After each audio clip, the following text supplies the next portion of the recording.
কেমন আছো বন্ধুরা? আজকের এই গল্পের শুরুতেই আমরা একজন সায়েন্টিস্টকে দেখতে পাই। লোকটা একটা পপেট বা পুতুল বানাচ্ছিল। পুতুলগুলো বানানোর সময় তিনি এর ভেতরে কিছু মেশিন বসিয়ে দেয়। এগুলো এমন এক ধরনের মেশিন ছিল যা সাধারণত রোবট বানানোর কাজে ব্যবহার করা হয়। তো পুতুলটাকে সম্পূর্ণভাবে বানানোর পরে তিনি সেটাকে একটা মেশিনের সঙ্গে ঝুলিয়ে দেয়, আর তারপর সেই মেশিনের সঙ্গে আরও বেশ কয়েকটা গ্যাজেট যুক্ত করে দেয়।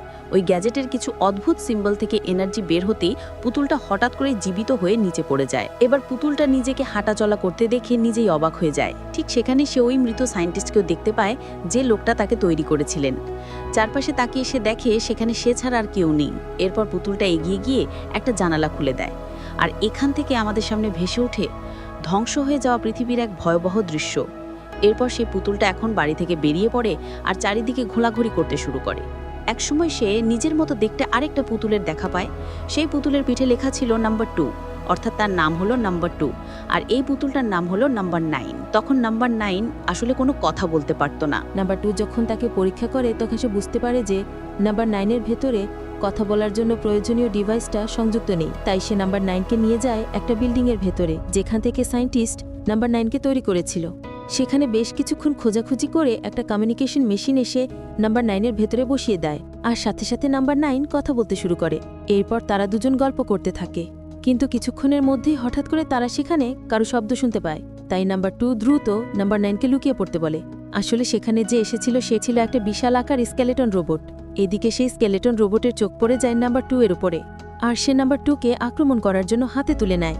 এই দৃশ্য দেখে নাম্বার 9 ভয়ে একেবারে কেঁপে উঠেছিল। ঠিক তখনই সেই স্কেলেটন রোবটের চোখ পড়ে 9-এর উপরেও, কিন্তু নাম্বার 9 বুদ্ধিমত্তা দিয়ে নিজেকে লুকিয়ে ফেলে। তবে ততক্ষণে নাম্বার 2-কে অবশ্যই সেই রোবটটা ধরে নিয়ে চলে গেছে, আর ভয় ভয় নাম্বার 9 সেখানে অজ্ঞান হয়ে যায়। যখন তার জ্ঞান ফেরে তখন সে নিজের সামনে অনেকগুলো সার্জিক্যাল যন্ত্র দেখতে পায়। তার মাথার উপরে একটা কেসি ধীরে ধীরে নামতে থাকে, অর্থাৎ কেউ তাকে হত্যা করতে চাচ্ছিল। তৎক্ষণাৎ সে কাঁচিটাকে সরিয়ে সেখান থেকে সরে যায়। তখনই সে দেখতে পায় যে তার সামনে দাঁড়িয়ে আছে নাম্বার 5 নামের আর একটা পুতুল। তবে নাম্বার 5 তাকে মারতে আসেনি, বরং তার চিকিৎসা করতে এসেছিল। তো এবার নাম্বার 9 আর নাম্বার 5 নিজেদের মধ্যে কথা বলা শুরু করার আগে সেখানে হাজির হয় এই পুতুলদের লিডার। সে নাম্বার 5-এর উপর প্রচণ্ড রাগান্বিত ছিল, কারণ নাম্বার 5 তাদের নিরাপদ জায়গা ছেড়ে বাইরে গিয়ে নাম্বার 9-কে বাঁচানোর চেষ্টা করেছে, আর এটা ছিল তাদের নিয়মের বিরুদ্ধে। এইসব কিছু দেখে নাম্বার 9 জানতে চায় যে তোমরা কেন সবসময় লুকিয়ে থাকো, বাইরে এমন কি বিপদ আছে। তখন লিডার তাকে বাইরে নিয়ে যায় এবং বোঝাতে শুরু করে যে অনেক বছর আগে মানুষ আর রোবটদের মধ্যে এক ভয়াবহ যুদ্ধ হয়েছিল। সেই যুদ্ধ শুধু মানুষেরাই নয়, গোটা পৃথিবী ধ্বংস হয়ে গেছে। এমনকি রোবটদের বেশিরভাগই টিকে থাকতে পারেনি, আর যে কটা রোবট বেঁচে গিয়েছিল তারা এখন আমাদের আক্রমণ করে। এরপর লিডার নাম্বার 9-কে একটা চার্ট দেখায় যেখানে বিভিন্ন নাম্বার লেখা ছিল। এগুলো আসলে কোনো সংখ্যা নয়, বরং এই পুতুল রোবটদের নাম ছিল। যে পুতুলগুলোকে সে স্কেলেটন রোবট মেরে ফেলে তার নামের উপরে লিডার একটা ক্রস চিহ্ন দিয়ে দেয়, আর এই চার্টের লেখা দেখে বোঝা যাচ্ছিল যে ইতিমধ্যে দুজন পাপেটকে ওই রোবট মেরে ফেলেছে। এখন লিডার নাম্বার 2-এর নামের উপর পর্যন্ত ক্রস চিহ্ন টেনে দেয়, কারণ তার ধারণা ছিল যে স্কেলেটন রোবট নাম্বার 2-কেও এতক্ষণে মেরে ফেলেছে। কিন্তু নাম্বার 9 তাকে থামিয়ে দিয়ে বলে যে আপনাদের এমন করা একদমই উচিত নয়। আমরা তো এখনও নিশ্চিত নয় যে নাম্বার 2 মারা গেছে, কি জানি হয়তো সে এখনও বেঁচে আছে। আমাদের উচিত তাকে একবার খোঁজার চেষ্টা করা। লিডার তার এসব কথা শুনে রেগে গিয়ে এখান থেকে চলে যায়। এরপর নাম্বার 5 নাম্বার 9-কে নিয়ে যায় টাওয়ারের একেবারে উপরে, যেখানে এই পুতুলগুলো বসবাস করত। তো টাওয়ারের উপর থেকে তারা দেখতে পায় রোবটদের কারখানা। ওরা দুজনেই বিশ্বাস করে যে নিশ্চয়ই ওই কারখানাতেই বড় রোবটেরা সেই ছোট ছোট পুতুল রোবটদেরকে আটকে রেখেছে। তাই তারা দুজন মিলে নাম্বার 2-কে বাঁচানোর জন্য ওখানে যাওয়ার পরিকল্পনা করে। মজার ব্যাপার হলো কারখানাতে পৌঁছানোর পরে তারা দেখতে পায় যে নাম্বার 2 আসলেই জীবিত রয়েছে, তবে তাকে একটা খাঁচার মধ্যে বন্দি করে রাখা হয়েছে। তারা তাড়াতাড়ি নাম্বার 2-এর কাছে গিয়ে কথা বলতে শুরু করে, আর তাকে খাঁচা থেকে বের করার আগেই সেখানে হঠাৎ করে হাজির হয় সেই ভয়ঙ্কর স্কেলেটন রোবট। সে ইতিমধ্যে এই দুজনকে দেখে ফেলেছিল। এদিকে এই রোবটকে দেখে ওরা দুজন প্রাণভয়ে পালিয়ে যাওয়ার চেষ্টা করে, কিন্তু যতই পালাক না কেন শেষ পর্যন্ত সেই রোবট তার বিশাল হাত দিয়ে ওদেরকে ধরে ফেলে। কিন্তু ঠিক তখনই যেন ভাগ্য তাদের সহায় হয়, কারণ হঠাৎ করে উপর থেকে লাফিয়ে এসে কেউ স্কেলেটন রোবটের উপরে আঘাত করে আর তার মাথাকে শরীর থেকে আলাদা করে দেয়। এতে করে ওরা সবাই সেই লোবদাল হাব থেকে প্রাণে বেঁচে যায়। তো এখানেই জানা যায় যে তাদের প্রাণ বাঁচানোর সেই যোদ্ধাও আসলে একটা পুতুল ছিল যার নাম্বার ছিল 7। অন্যদিকে লিডারেরা তো ভেবেছিল যে নাম্বার 7 মারা গেছে, কিন্তু সে আসলে বেঁচে ছিল। তাকে জীবিত দেখে সবাই অনেক খুশি হয়ে যায়। ঠিক তখনই কাছেই নাম্বার 9 একটা গ্যাজেট দেখতে পায়। সে না বুঝেই সেই গ্যাজেটটা তুলে নিয়ে সামনের একটা প্লাগে লাগিয়ে দেয়। নাম্বার 2 সেটা দেখে তাকে থামানোর চেষ্টা করলো, ততক্ষণে অনেক দেরি হয়ে গেছে, কারণ অজান্তেই নাম্বার 9 একটা বড় রোবটকে অ্যাক্টিভেট করে ফেলেছে। তারা সবেমাত্র একটা বিপদ থেকে রক্ষা পেয়েছিল, আর তখনই আবারও ডেকে আনা হলো আরেকটা ভয়াবহ বিপদ। এদিকে মেশিনটা চালু হতেই সেটা নাম্বার 2 এর আত্মাকে নিজের ভেতরে শোষণ করতে শুরু করে। তার আত্মা সম্পূর্ণভাবে শোষণ করার পরে সেই রোবট পুরোপুরি সক্রিয় হয়ে যায়। এই দৃশ্য দেখে নাম্বার 9 প্রচণ্ড কষ্ট পায়, কারণ তার কারণে তার সঙ্গী আজকে প্রাণ হারালো। এখন রোবটটা সরাসরি পুতুলগুলোর উপরে আক্রমণ চালাতে এগিয়ে আসে। তাই এই 3 জন প্রাণ বাঁচাতে সেখান থেকে দৌড়াতে শুরু করে, কিন্তু দৌড়াতে দৌড়াতে নাম্বার 7 হঠাৎ পা পিছলে মাটিতে পড়ে যায়। ফলে রোবটের নজর তার দিকে চলে যায়, আর জীবন বাঁচানোর জন্য নাম্বার 9 এবং নাম্বার 5 ইচ্ছাকৃতভাবে একটু হইচই করে, যাতে করে রোবটের মনোযোগ তাদের দিকে চলে যায়। আর হয়ও ঠিক এমনটাই, রোবটের মনোযোগ তাদের দিকে চলে যায়, আর এতে করে নাম্বার 7 সেখান থেকে পালানোর একটা সুযোগ পায়। এরপর তারা 3 জন মিলে রোবটকে ফাঁকি দিয়ে ওর হাত থেকে বাঁচতে সক্ষম হয় এবং বাইরের দুনিয়াতে এসে লুকিয়ে পড়ে। কিন্তু এবার নাম্বার 5 প্রচণ্ড রেগে যায় নাম্বার 9 এর উপরে, কারণ তার কারণেই সেই রোবটটা অ্যাক্টিভেট হয়েছিল, আর তাদের একজন সঙ্গী প্রাণও হারিয়েছে। তখন নাম্বার 7 সবাইকে বুঝিয়ে বলে যে এখন নিজেদের মধ্যে লড়াই করার একদম সময় নয়, অকারণে তর্ক করো না, বরং এখান থেকে বের হয়ে চলো। এদিকে আমরা দেখতে পাই সেই রোবট নিজেই নিজের মতো একটা উড়ন্ত রোবট বানিয়ে ফেলেছে। এদিকে এই 3 জন যখন একটা লাইব্রেরিতে যায়, তখন তারা নিজেদের মতো দেখতে আরও 2 জন পুতুলকে দেখতে পায়। সেই পুতুলেরা তাদেরকে বোঝায় যে কিভাবে একসময় মানুষ নিজেদের সুবিধার জন্য এই রোবটগুলোকে তৈরি করেছিল, কিন্তু রোবটেরা মানুষের চেয়ে অনেক বেশি বুদ্ধিমান হয়ে ওঠায় তারা মানুষের উপরে রাজত্ব করতে শুরু করে। আর সেই থেকে মানুষ এবং রোবটদের মাঝে ভয়ঙ্কর যুদ্ধ শুরু হয়ে যায়। যুদ্ধর পরিণতিতে মানুষেরা ধ্বংস হয়ে যায়, আর এই পৃথিবীও ধ্বংসস্তূপে পরিণত হয়।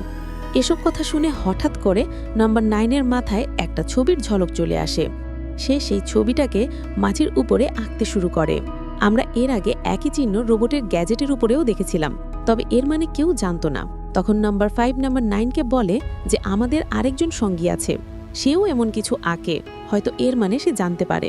তাই এখন এর অর্থ জানতে হলে আমাদের লিডারের টাওয়ারে ফিরে যেতেই হবে।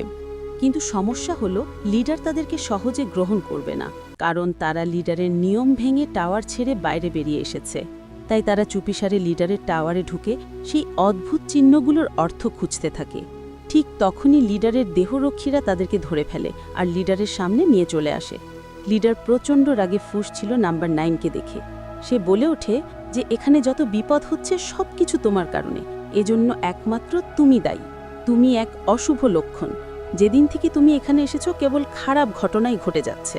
লিডারের কথা শুনে নাম্বার 9 খুবই লজ্জিত হয়, আর সে প্রচণ্ড অপরাধবোধ ভুগতে থাকে। ঠিক তখনই ঘরে প্রবেশ করে নাম্বার 6। তার হাতেও ছিল সেই একই চিহ্ন আঁকা একটা ড্রয়িং। নাম্বার 9 আর নাম্বার 7 আগ্রহ নিয়ে সেই ড্রয়িংটা দেখতে শুরু করে, কিন্তু এর মধ্যেই লিডারের দেহরক্ষী তাদের হাত থেকে সেই জিনিসগুলো কেড়ে নেয়।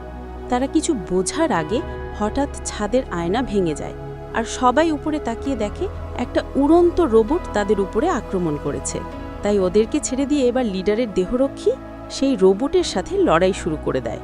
কিন্তু এই রোবটটা ছিল অনেক বেশি শক্তিশালী। সে এক আঘাতেই সেই দেহরক্ষীকে ফেলে দেয়। এতে দেখে বাকিরা বাধ্য হয়ে নিজেদের প্রাণ বাঁচাতে এখান থেকে দৌড়ে পালাতে শুরু করে, কিন্তু সেই রোবটটাও তাদের পিছু করতে থাকে। আর এবার স্পষ্ট হয়ে যায় যে এভাবে কেবলমাত্র পালিয়ে কোনোভাবেই বাঁচা যাবে না, একেবারে শেষ করে দিতে হবে এই রোবটটাকে। তাই তারা একটা পরিকল্পনা করে। ওরা একটা লোহার চেন বাতাসে ছুঁড়ে দিয়ে ফাঁদ পাতে এবং সেই চেনের সাহায্যে উড়ন্ত রোবটটাকে ফাঁসিয়ে মাটিতে ফেলে দেয়। এরপর সবাই মিলে তাকে প্রচণ্ড আঘাত করতে থাকে, আর এতটাই আঘাত করে যে শেষ পর্যন্ত রোবটটা ভেঙে চুরে সম্পূর্ণ ধ্বংস হয়ে যায়। রোবটটা ধ্বংস হবার পর তাদের প্রাণ বেঁচে গেল। দুঃখের বিষয় হলো সেই টাওয়ার, যেটাকে তারা আশ্রয় কেন্দ্র হিসেবে ব্যবহার করত, সেটা পুরোপুরি ধ্বংস হয়ে যায়। সেখানে আগুন ধরে যায়, আর তাই সবাই ভীষণ চিন্তিত হয়ে পড়ে, কারণ থাকার জন্য তাদের একমাত্র নিরাপদ জায়গাটিও এখন নষ্ট হয়ে গেছে। এই কারণে কিছু একটা ভেবে তারা সবাই মিলে চলে যায় সেই টুইন পুতুলদের লাইব্রেরিতে।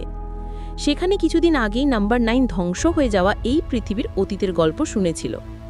এখানে নাম্বার 9, নাম্বার 6 আর নাম্বার 7 একসঙ্গে বসে রোবটের গ্যাজেটের উপরে থাকা সেই অদ্ভুত চিহ্নটা নিয়ে আলোচনা করছিল। ঠিক তখনই আবারও লিডার সেখানে এসে প্রচণ্ড রাগ দেখাতে শুরু করে। সে বলে, যদি তোমরা বাঁচতে চাও তাহলে দয়া করে এসব বোকামি বাদ দিয়ে আমাদের সঙ্গে লুকিয়ে থাকো, গোপনে থাকলেই জীবন বাঁচবে। নাম্বার 2ও একসময় তোমাদের মতোই ছিল, সেও বাইরে নতুন নতুন জিনিস খুঁজতে চাইতো, কিন্তু কি পরিণতি হলো সেটা তো তোমরা দেখেছো, সে মারা গেল। লিডারের এই সব কথা শুনে নাম্বার 9 সন্দেহে পড়ে যায়। সে প্রশ্ন করে যে তাহলে কি নাম্বার 2কে ইচ্ছে করেই বাইরে পাঠিয়েছিলেন? লিডারের আসল সত্যি তখন প্রায় ফাঁস হয়ে যায়, আর সে কিছুটা অস্বস্তিতে পড়ে নিজের সাফাই গাইতে গিয়ে সে বলে যে হ্যাঁ, আমি তাকে বাইরে পাঠিয়েছিলাম, কিন্তু এটা করা দরকার ছিল যাতে করে সবাই নাম্বার 2 এর মৃত্যুর মাধ্যমে শিক্ষা নেয় এবং টাওয়ারের ভেতরে তাদের নিজের জীবন বাঁচাতে পারে। লিডারের মুখ থেকে নিজের সাথী মৃত্যুর দায় স্বীকারের কথা শুনে নাম্বার 7 ক্ষিপ্ত হয়ে ওঠে। সে একটা ছুরি হাতে নিয়ে লিডারকে মারতেই যাচ্ছিল, কিন্তু নাম্বার 9 তাকে থামিয়ে দেয়। সে বলে যে হুঁশ জ্ঞান হারিও না, ভেবে চিন্তে কাজ করো, যদি আমরা একে অপরকে মারতে শুরু করি তাহলে জীবিত কেউ বাঁচবে না। তো এরপর সিন কাট হলে আমরা সেই রোবটকে দেখতে পাই যে কিনা সেই উড়ন্ত রোবট বানিয়ে পুতুলগুলোকে মারতে পাঠিয়েছিল, আর ইতিমধ্যে সেই পুতুল তার উড়ন্ত রোবটকে মেরে ফেলেছে। কিন্তু এখানে হেরে গিয়ে নিশ্চুপ বসে থাকা রোবট সে ছিল না, তাই প্রতিশোধ নিতে সে নাম্বার 2 এর পুতুলের মৃতদেহকে তুলে নেয় আর সেটাকে একটা মেশিনে পরিণত করে বাকি পুতুলদের কাছে পাঠিয়ে দেয়। প্রথমে গিয়ে নাম্বার 2 লিডারের বডিগার্ডকে হিপনোটাইজ করে ফেলে আর লিডারকে বন্দি করে ফেলে। এরপর সে নাম্বার 5 আর নাম্বার 9 এর দিকে যায়, কিন্তু নাম্বার 9 তার চালচলনটা বুঝতে পেরে গেছিল, তাই সে না নিজে তার দিকে তাকায় না তার সঙ্গীকে তার দিকে তাকাতে দেয়। এর ফলে তারা হিপনোটাইজ হওয়া থেকে বেঁচে যায়। তারপর তারা লিডারকে উদ্ধার করার চেষ্টা করে। তো নাম্বার 7 কোনো রকমে সেই মেশিনটার কাছে গিয়ে লিডারকে ছাড়িয়ে আনতে সক্ষম হয়, কিন্তু দুর্ভাগ্যক্রমে এবার মেশিনটা তাকে ধরে ফেলে আর তাকে টেনে নিয়ে চলে যায়। ওপাশে লিডার ততক্ষণে জ্ঞান ফিরে পেয়েছে। ভয়ে কাঁপতে কাঁপতে সে বলে, চলো, যদি বেঁচে থাকতে চাই তাহলে আমাদের এখান থেকে পালিয়ে যেতে হবে। কিন্তু নাম্বার 9 তাকে থামিয়ে দিয়ে বলে যে এত ভীরুতা আর স্বার্থপরতা একদমই ঠিক নয়। এ তোমাকে বাঁচালো, তার জীবন না বাঁচিয়ে তুমি এখান থেকে পালাতে চাও। এবার লিডারও বুঝতে পারে যে তার সঙ্গে জীবন আসলে বাঁচানো উচিত, তার এভাবে ভয়ে ভয়ে জীবন কাটানোর কোনো মানেই হয় না। তাই তারা সবাই মিলে সেই রোবটটাকে মোকাবেলা করার প্রস্তুতি নেয়। ফ্যাক্টরির কাছে গিয়ে নাম্বার 9 নাম্বার 5কে বলে, আমি ভেতরে গিয়ে নাম্বার 7কে উদ্ধার করে আনবো, কিন্তু যদি অনেকক্ষণ পর্যন্ত আমি না ফিরি তাহলে বুঝবে আমি বিপদে পড়ে গেছি, আর তখন তুমি পুরো ফ্যাক্টরিটাই ধ্বংস করে দিও। নাম্বার 9 ভেতরে ঢুকতে নাম্বার 5 ফ্যাক্টরিটা উড়িয়ে দেবার প্রস্তুতি নিতে শুরু করে। এদিকে ভেতরে ঢুকে নাম্বার 9 দেখতে পায় যে ওই রোবটটা ওদের লিডারের বডিগার্ডে আত্মা শোষণ করে নিচ্ছে, আর এরপরে নাম্বার 7-এর পালা আসছে। এটা দেখে নাম্বার 9 ভয় পেয়ে যায়। সে নাম্বার 7-এর প্রাণ বাঁচানোর জন্য একটা দড়ি কোনো কিছুর সাথে বেঁধে 7-এর দিকে ছুড়ে দেয়, আর সেই দড়ি দিয়ে 7-কে নিজের দিকে টেনে রোবটের হাত থেকে বাঁচিয়ে নেয়। অন্যদিকে বাইরে অপেক্ষা করতে থাকা সবাই যখন ভাবছিল যে 9কেও হয়তো রোবটটা ধরে ফেলেছে, তাই লিডার নাম্বার 5কে বলে, তুমি এখনই ফ্যাক্টরিটা উড়িয়ে দাও। কিন্তু নাম্বার 5 9-এর উপরে পূর্ণ বিশ্বাস রেখেছিল। সে বিশ্বাস করত যে নাম্বার 7কে সে ঠিকই বাঁচিয়ে আনবে। ঠিক সেই সময় ওখানে একটা উড়ন্ত রোবট এসে যায়, যার চোখে ইতিমধ্যে ওরা ধরা পড়েছিল। তবে ওই রোবটটা এইসব খবর তার বসকে জানিয়ে দেবার আগেই সবাই মিলে একটা দড়ির সাহায্যে ওটাকে আটকানোর চেষ্টা করে। অন্যদিকে লিডারও বোমা ব্লাস্ট করার চেষ্টা চালিয়ে যায়, যাতে করে এই উড়ন্ত রোবটের সাথে ভেতরের রোবটটাও ফ্যাক্টরি সহ একসাথে ধ্বংস হয়ে যায়। কিন্তু নাম্বার 5 তাকে থামায়, কারণ সে চাচ্ছিল না যে তার বাকি সাথীরা বাইরে না বের হতেই এই ফ্যাক্টরিটা উড়ে যাক। এই কারণে লিডার আর নাম্বার 5-এর মধ্যে এই ব্যাপারটা নিয়ে কথার লড়াই চলছিল। ঠিক তখনই তারা দেখে যে নাম্বার 9 নাম্বার 7কে বাঁচিয়ে নিয়ে বাইরে চলে এসেছে। এটা দেখে নাম্বার 5 নিজেই লিডারের হাত থেকে সেই ম্যাচটা নিয়ে বোমা জ্বালিয়ে দেয়, যা কয়েক সেকেন্ডের মধ্যেই পুরো রোবটের ফ্যাক্টরিটাকে পুড়িয়ে ধ্বংস করে ফেলে। কিন্তু দুর্ভাগ্যবশত সেই বিশাল বিস্ফোরণেও ভেতরে থাকা ওই রোবটটার কিছুই হয়নি। রোবটটা তখন দ্রুত তাদের দিকে আসছিল। আসলে তার ভেতরে কোনো একটা ত্রুটি দেখা দিয়েছিল, আর সে নিজেকে ঠিক করার জন্য একটা পুতুলের আত্মা খুঁজে বেড়াচ্ছিল। সেই আত্মা পাওয়ার জন্যই সে দ্রুত ওদের দিকে এগিয়ে আসতে থাকে। তখন সে সবার সামনে নাম্বার 5কে তুলে নেয় আর তার আত্মা শোষণ করতে শুরু করে। এটা দেখে সবাই ভয় পেয়ে যায়, তাই তারা দৌড়ে গিয়ে একটা ভাঙা ব্রিজের ওপরে উঠে পড়ে, আর তাদের পেছন পেছন সেই রোবটটাও চলে আসে। কিন্তু সেই রোবটটা ভাঙা ব্রিজে আটকে যায়। তো পুতুলেরা তো সবাই সামনে এগিয়ে যেতে পারে, কিন্তু দুর্ভাগ্যক্রমে রোবটের হাতে নাম্বার 6 ধরা পড়ে যায়, আর নাম্বার 6-এর আত্মাও এবারও রোবটটা শোষণ করে নেয়। অন্যদিকে দৌড়াতে দৌড়াতে নাম্বার 9 চলে আসে সেই ফ্যাক্টরির ভেতরে, যেখানে সায়েন্টিস্ট তাকে বানিয়েছিল। সেখানে নাম্বার 9 অনেকগুলো পেজ আর একটা বক্স খুঁজে পায়। বক্সটা খোলার পরে ভেতর থেকে সায়েন্টিস্টের একটা হলোগ্রাম বেরিয়ে আসে। সেই হলোগ্রামে সায়েন্টিস্ট সেই একই প্রতিযুক্ত গ্যাজেটসের কথা বলছিল। গ্যাজেটের নাম ছিল সোল গ্যাজেট, যা সায়েন্টিস্ট ভালো উদ্দেশ্যেই তৈরি করেছিল। তবে তিনি জানত যে কেউ না কেউ এই গ্যাজেটকে খারাপ কাজে ব্যবহার করতে পারে। তাই সায়েন্টিস্ট নিজের আত্মাকে এই সোল গ্যাজেটের মাধ্যমে ছোট ছোট অংশে ভাগ করে এই ছোট ছোট পুতুলগুলোর মধ্যে রেখে দিয়েছিল। আসলে যখন শেষ গ্যাজেটস অর্থাৎ শেষ পুতুল নাম্বার 9কে তৈরি করা হয়েছিল, তখনই সায়েন্টিস্টের আত্মার শেষ অংশ নাম্বার 9-এর ভেতরে রাখা হয়েছিল বলে তিনি সেখানেই মারা গিয়েছিল। সায়েন্টিস্ট জানায় যে গ্যাজেটের মাধ্যমে আমি আমার আত্মা তোমাদের মধ্যে রেখেছি, সেই গ্যাজেটের সাহায্যে রোবটগুলোকে থামানো সম্ভব। এই কথা শুনে নাম্বার 9 দ্রুত তার বন্ধুদের কাছে চলে যায় এবং সায়েন্টিস্টের হলোগ্রাম এবং ওই গ্যাজেটসের কথা বলে, যার সাহায্যে তারা রোবটকে হারিয়ে দিতে পারবে। কিন্তু কেউ তার কথা বিশ্বাস করে না, তাই নিজেই রোবটের সামনে নাম্বার 9 দাঁড়িয়ে পড়ে। সে জানে যে গ্যাজেট ইতিমধ্যেই রোবটের ভেতরে আছে এবং সেটাকে উদ্ধার করতে হবে। নাম্বার 9 রোবটের সামনে গেলে রোবটটা তাকে ধরে তার আত্মা শোষণ করতে শুরু করে, কিন্তু ঠিক তখনই লিডার তাকে সাহায্য করতে এগিয়ে আসে। ফলে রোবটটা নাম্বার 9-এর আত্মা না নিয়ে বরং লিডারের আত্মা শোষণ করতে শুরু করে। এই সময় নাম্বার 9 রোবটের ভেতর থেকে গ্যাজেটটা বের করতে সক্ষম হয়, আর গ্যাজেটটা বের হয়ে আসার সাথে সাথে রোবটের ভেতরে শোষিত সকল আত্মা বেরিয়ে আসে। আত্মাগুলো আকাশে উঠে একটা মেঘ তৈরি করে এবং তারপর সেখান থেকে আত্মাদের বৃষ্টি শুরু হয়। সেই বৃষ্টির প্রত্যেকটা ফুটায় নতুন জীবন ছিল, যার সাহায্যে ধ্বংসপ্রাপ্ত এই পৃথিবী পুনরায় জীবনময় হয়ে ওঠে। আর এভাবে পৃথিবী আবারও সবুজ এবং উর্বর হয়ে যায়। সকল পুতুলগুলো এই দৃশ্য দেখে প্রচণ্ড খুশি হয়ে যায়, আর এভাবেই এই অসাধারণ গল্পের সমাপ্তি ঘটে। তো কেমন লাগলো সেটা কমেন্টে জানাবেন। আমি আজকের মতো বিদায় নিচ্ছি। সবাই ভালো থাকবেন, সুস্থ থাকবেন।